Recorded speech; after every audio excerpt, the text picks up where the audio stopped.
Hey, so I get asked this question a lot. And the question is, when is the best time to start your bookkeeping business? Now, the interesting thing that I've seen a lot of people do is like they're always waiting for like the right time in order to like get started with something like that. And the reason why I think that's not really like the best methodology to be thinking about is because there's never really a best time to really do anything in life. And I know what you probably think. It's like, well, Bryce, what do you mean? There's a time where you should do this, a time we should do that. But it's like the same thing as like, when's the best time to have a child, right? It's like, is it when you're first getting married? Is it before you get married? Is it when you're 16 years old? Is it when you're 45 years old? There's not really a best time, and in a lot of cases, if you're always trying to wait for the right time, you're gonna miss a lot of things that happen in life, right? Now, with us for a bookkeeping business, the hard part about starting a business is that in most cases, the way our life has been set up is not necessarily conducive to you being able to have a successful, thriving business. Think about it. I was talking to a guy on Friday. He has a job in the medical field. His commute's about an hour a day. He has 3 kids. He's been working for the last 20 years. When he gets home from work, he doesn't have a lot of energy. Um, he even works a little bit on the weekends too. If that for him, if he does not set up his business and his life to really grow, the status quo is going to continue the same exact way. And then 5, 10 years from now, he's going to retire. And nothing wrong with retiring, but he might either not have as much money as what he wants in his retirement account, and things are going to be tight inside of retirement, or he just has to kind of live within a certain amount of means, right? Now, I'm not saying there's anything wrong with that, right? Like, I do recommend like living within your means, right? But why don't we just expand your means? Why do you have to live off XYZ amount of money per month or per year, right? But back to the point for one that little tangent. In life, we have to start things at a time when it might seem a little bit challenging, because the illusion is that in the future the things are going to change, right? It's like, okay, so the premise on like I'm going to wait till the right time is that if right now is not the right time and the past has not been the right time, then sometime somehow in the future things are going to change, and then it's going to allow me to get the thing that's going to buy me more time. It's like, no, no, you have to do the thing to create that opportunity and create that time in the future to where you're not going to be able to have to like be reliant either on your job or your current situation. And that's really the secret, right? There's never a best time. You have to make that time. Now, I know that sounds like ridiculous, like, Bryce, like, what do you mean, Bryce? You do this business full time, like, so why? What do you know about like my situation? Like, well, I was in your situation, right? So my commute was about 45 minutes. It was about 45 minutes when I was working, and then yeah, you kind of come back home, you have no energy to cook food, right? And if you have like children, and maybe you have a spouse that kind of helps out but doesn't really help out that much, and like you have to be the one that does all the household like stuff. It's like, yeah, that can be very overwhelming, but you don't have to spend that much time every single day on your business. You can spend anywhere from like 15 minutes to an hour. Like an hour is probably the maximum time that you need to spend when you're starting out, because like I think one fallacy is that you need to be able to go full time with this business. So like someone was saying like, "Right, well, Bryce, I can only if I quit my job and go full time, will that help me get my business growing faster?" Not necessarily.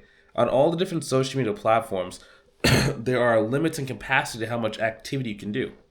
You can only post so many times on Facebook before there are diminishing returns. You can only send so many messages out on LinkedIn before LinkedIn stops you from sending messages.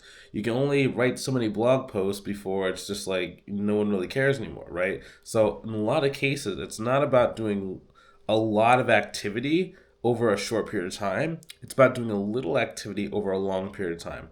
Like, even look at this YouTube channel, like just kind of breaking the fourth wall. The reason why this YouTube channel is so successful is um, not because I put up a million videos in one day. It's because I put out like 1 to 5 videos a week for the last like 3 years, right? So it's like, as long as I keep making videos and as long as I keep doing more stuff like this, even if it only takes me 5 to 10 minutes a day to make these videos for you, it's gonna keep working out.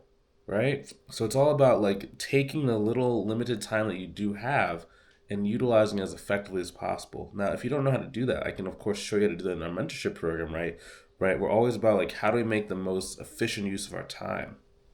And then once you start getting clients, there are a lot of different things you can do to even like, reduce the amount of time it's going to take for you to do the work. So for example, we can do some automations inside of QuickBooks. They're called workflows. We could have another person do the work for us, right? So we just pay them a small percentage of what we're like actually making and they'll do the work for us.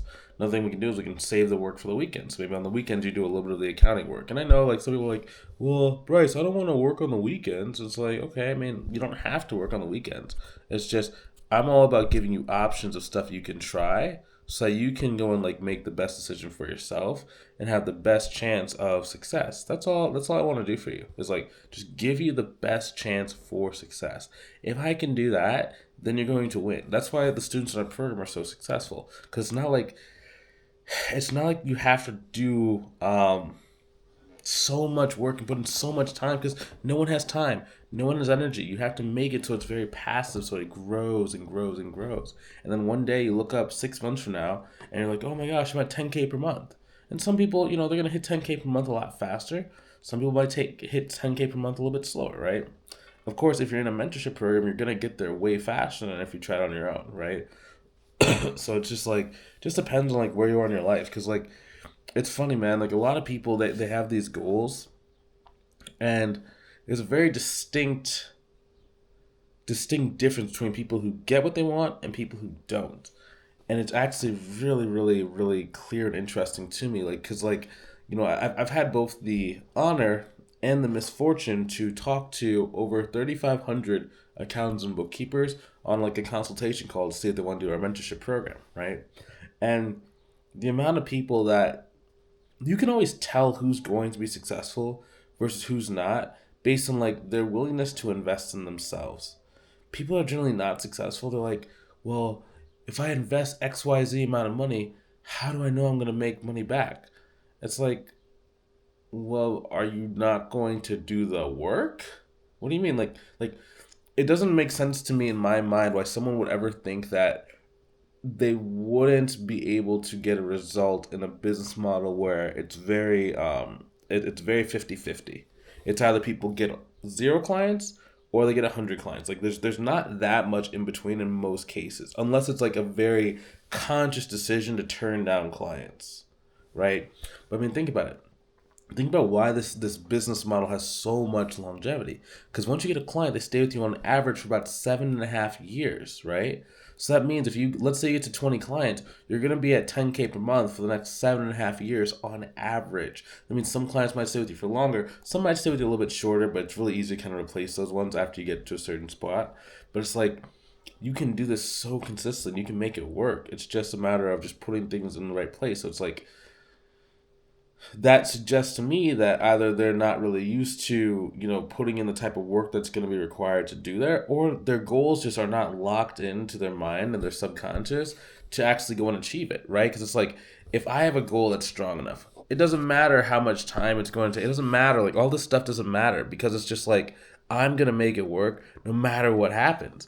So it's like, is it possible? Are the steps you're going to teach me going to work? And then if that's the case, if I can afford it, or if I can afford it, I'm going to do it. Versus people that are not successful, like they literally start like hemming and hawing when it's time to like really get serious about their goal.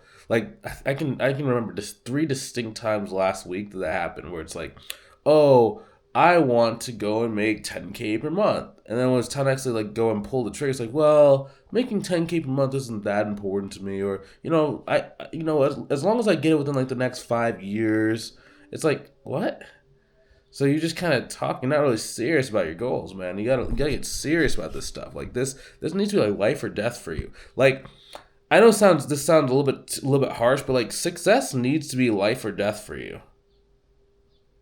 Like, we're all gonna die, right? But there's a fulfilled life and there's a life of quiet desperation.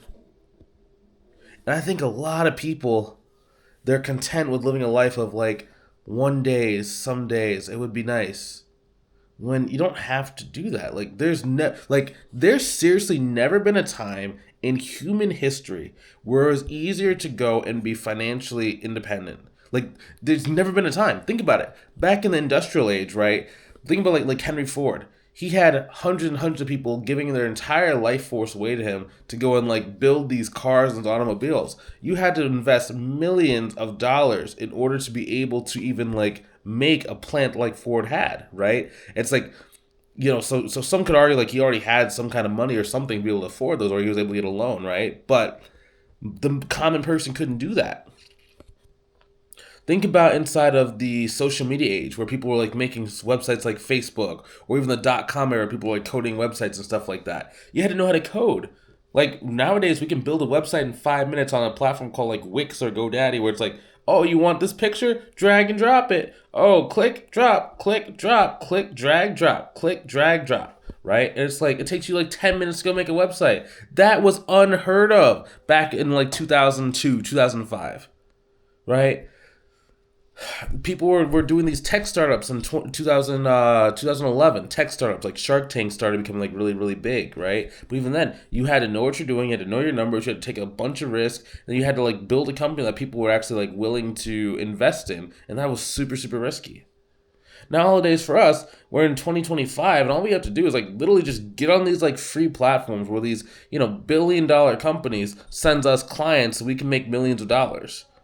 It's like, wait. So all I have to do is partner with these giant platforms like LinkedIn, Facebook, YouTube, and they're going to go and direct people to me that want to give me money.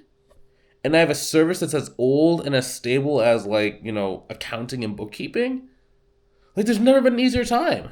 So if you're waiting for a better time, you're literally, it literally probably will not happen. Because, I mean, if you really think about it, like, what's the next wave that's going to probably happen? It's going to be either robots, AI, or, like, some sort of automation, right? So it's like, if you miss out on too many waves, you're going to be either working the same thing for the next 20 years, maybe to get a different job because your job is, like, taken out or replaced. Or, I mean, we're seeing a lot of people getting laid off right now. And it's like, they're getting laid off, but on top of them getting laid off, they're not able to get a job right away the same way that they used to be. And like, there's a lot of stuff that's called, they call it like ghost job listings, where it's like, it seems like a job, but they're just not letting people get those jobs. Or you might have had seniority at other companies in the past, but now the company's not really respecting the same things they used to respect. And like, maybe you've had some company loyalty over the past, 5-10 years, and then all of a sudden your company who was preaching loyalty lets you go. And now what are you gonna do? Right? So it's like, it's just ridiculous, right? So if you're always waiting for the time, life could make a better time for you, kind of, but it won't be emotionally better. Like that happens a lot when it comes like recessionary times. Like if you look at like the number of people starting a business, it generally happens during like major recessions because people are losing a job. So it's like they say, okay, whether you talk to God or the universe, like I want a better time to start my business. God's like, okay, cool. You lose your job. Now you have all the time in the world to start your business, but now you're panicking because money's tight and because of this, and you're ending up not really starting the business, or you're just like freaked out, right? So the moral of the story is not that you need more time to start your business. You need to start your business so that you can go and create more time, both in the short run and the long run. So that therefore, if you're starting the business on your own term, in your own timing, while things are going well, you're going to be able to not have to have things go bad. That's the key thing. While things are good, make things work. While things are moving, make things work. While you have the energy, or you have like a little bit of glimpse of time, if you have 15 minutes a day, you can do it. You can make it work. It's just like with those with fitness stuff. Like it's like if you can walk around your neighborhood for 30 minutes to an hour a day every day, you would lose anywhere between like 5 to 10 pounds. Like I know that sounds crazy. It's like, well, of course you have to like control your eating, like, right? You can't just go and have a bunch of like cakes and stuff every single day. But if you ate exactly the same as what you're doing now, right? And you started walking around your neighborhood, or if you don't live in a neighborhood, your apartment complex, whatever, go find a local park. You walk around for 30 minutes to an hour every single day, you will lose 5 to 10 pounds. Very, very simple. As long as you don't have any underlying health conditions, right? But yeah, it's very crazy how it's not about doing like the 6 mile run one time once a week. you work these little miles, keep going, keep going, you keep going. Your body gets bigger, your body gets stronger, you're able to move even faster. So now in that 30 minutes, you can walk even further. And then if you want, you can even go and increase that from 15 minutes to 30 minutes, 30 minutes to 45, 45 to an hour turns into 2 hours pretty quickly. And then next thing you know is as long as you can create the time in your life, you can be walking for 4 hours a day. Don't ask me how I know that. Probably about a month ago, I was walking for 3 to 4 hours every single day, around my neighborhood, and I was losing so much weight. So it's just you really can create the situation, the environment for yourself in a short period of time every single day. Okay, so hopefully you learned something. Really appreciate you. Thank you so much for watching my channel. Have a good rest of your day. Take it easy.